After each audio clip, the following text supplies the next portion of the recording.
En février, j'ai lu 9 livres et je vous les recommande avec un oui, non, peut-être.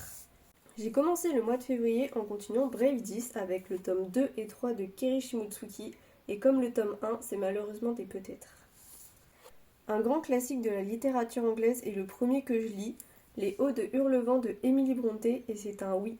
De par sa découverte, je pense que c'est l'une de mes meilleures lectures du mois de février. Le premier livre que je lis de J.K. Rowling, L'Icabog et c'est un oui.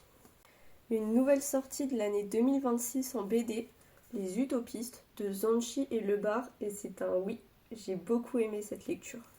Tout comme Les Utopistes, nouvelle BD de l'année 2026, L'Académie clair-obscur de Olivier Gay et Gréline et c'est un oui. En auto-édition, Dragon's Ashes de Sweet Pearl Girl et c'est un oui. Attention, c'est une dark romantasy donc pour un public majeur et averti. On continue dans la dark fantasy avec le tome 1 de Rania Crimson de Daiki Kobayashi et c'est un oui. Et pour finir, le tome 1 de Journal d'un vampire de L.J. Smith et c'est étonnamment un oui. Étant une grande fan de la série, je me devais de lire les livres et ça m'a surpris.